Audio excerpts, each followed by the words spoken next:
Welcome to the F-150 campaign tour from Kansas City. As you can tell by her shirt, thanks Farm Bureau for letting us come all across the state and talk to folks like Representative Ashley Aune.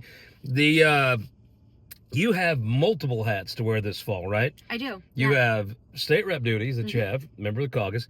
You have a competitive race yourself, Yep. and you're helping lead the House Democrats' efforts to pick up some seats, right? Absolutely. All right, let's start with the beginning. How's everything on the constituency front? I guess if the Chiefs are winning, everything's a little better, right? People are feeling good in Kansas City. It is really cool. People in Kansas City are always pumped about Kansas City. We love our city. It is just the case. You do not see people wearing I Heart STL stuff in St. Louis, but you see it all over Kansas City. I've always thought it's cool. Yep. You see me repping the Farm Bureau, which is rural Missouri's I Heart KC. Absolutely. All right, let's talk about your race. I'm feeling really good about my race. I'm running against an extremist who has a lot of interesting conspiracy theories that he's been sharing with folks. Oh, that's not good. Like the conspiracy theory, that's not good. In the suburbs. So I'm not too worried about him. I disagree with you on that. I think those conspiracy theories play great in the suburbs.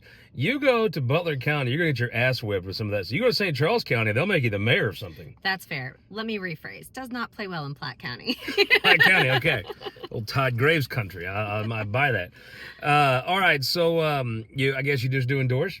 Absolutely. Just knocking doors, calling voters, doing all the things. How do you juggle this now that you're helping lead the House Democrats' efforts? I mean, I assume you got to be like monitoring 8, 10, 12, 15 races? Yeah, just paying attention. Yours? Yeah, paying attention to what everyone's doing across the state, making sure our candidates feel supported is a really big part of that.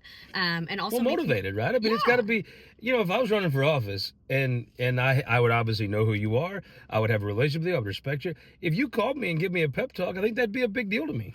Well, I mean, I suppose that's very kind, and I'll take that as a compliment. Well, don't you think? I mean, when you were running, if Crystal Quig called you, it probably would have been like made that extra neighborhood easier to knock that afternoon, right? Yeah, absolutely. I think it's nice to hear from folks. I especially want to foster a feeling of we're all in this together because we really are, and we're all doing really important work to talk to folks in our district about all of the democratic values that we espouse. So, we're all in it together, and we need to feel that way. Do you think, like, Crystal's district was Democrat, not rock rib Democrat, but it was a Democrat. Charlie had it before her. Your district was a flip that you had to go flip. Do you think it gives you a different insight? I mean, obviously the goal of the minority leader is to not be the minority leader, be the speaker, right? Do you think it gives you a little better insight because you have to run these tough general elections and how to recruit and help candidates that have to win tough general elections? Absolutely. And I also think that it helps shape really how the Democrats approach issues in the building, too. Having Crystal at the helm for so long, coming from the seat that she did, it really was... she had to think in the middle. She had to make sure that she didn't go too far to the left or, anything like that. And so, I don't know. I think that she did a really great job. And I've looked to her over the past 4 years to really learn how it's done. And I think that I've learned from the best. Well, up here in the Northland, it is a cool place. I mean, they have these neat kind of communities that are bound together. It is a growing kind of forward-thinking area. Give me 2 predictions. You've talked a lot about Amendment 3. I'll ask you the question I always ask you. I absolutely believe that folks, especially here in places like the Northland, think the current abortion laws are too far out there. I also think that the pro-life camp is divided. The only thing they hate more than abortion is each other.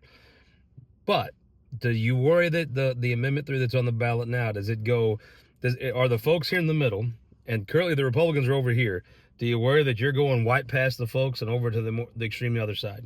I don't. This amendment takes us back to where we were with Roe. It takes us, it allows folks to make the choice up to the point of viability. And I think would take, that's why I asked some Republicans. I had Ray Hartman on the show the other day. If this is impacted, there will be far more permissive than under Roe in Missouri. Missouri had, let's be honest, the Republicans had passed laws to harass women out of having an abortion. Those won't apply anymore, right? They won't, but I think that we've all heard from the folks who crafted 126 that passed in 2019, which is the extreme abortion ban, that they're coming back to the legislature with a renewed fervor to restrict abortion access in the state. So I still think providers are going to be under severe scrutiny and have a lot of fear. And so I think that that's going to be one of the biggest things that we're going to have to combat. The folks telling you about government overreach and the small government folks are ramping up a big government to come after them. Absolutely. And to their credit, they'll tell you they are. Yeah. So all right, so talk about House Democrats. I've always felt like if you're frustrated about Republican policies, the best thing to happen to get better Republican policies is to elect more Democrats. Are you going to elect more Democrats to the Missouri House? Yes, absolutely. I fully predict that we're going to hold on to all of our seats that are close. I think that we're going to flip 3 to 7 seats, depending on how the night goes. Yeah. So I'm going to hold you to 5. Okay. What are you happy about on election night? I'm happy. You get to 5, you're happy? Yes, absolutely. Yeah, that's what I. Yeah, 5 would be a hell of a night. It would be an absolutely incredible night. And that puts you to seats where? That are incredibly close. So if we pick up 5 seats, that would put us at 56 Democrats in the House. Man, that's been a long time since there was 56 Democrats in the House. I know. But it's also a momentum thing to continue to build on what Crystal's done and going forward. 5 seats, folks. You've heard it. That's what we're looking for. Can we get you to come on election night in Missouri? Yeah. On election night. Where are you going to be election night? I'll be up here in Platte County. We're going to have a party right down the way from our Democratic headquarters, celebrate with all of our volunteers and Maggie watch gonna our win? Wins. Absolutely, Maggie's going to win. Yeah. Jerry's a tough customer, though.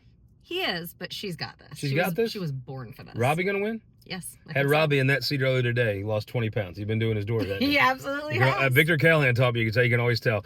Ashley, Aune, love talking politics with you. Thank you for joining me here on the F-150 tour. Thanks for Brought to you by Farm Bureau. We'll see y'all out there on the trail. Well, we're coming to your city.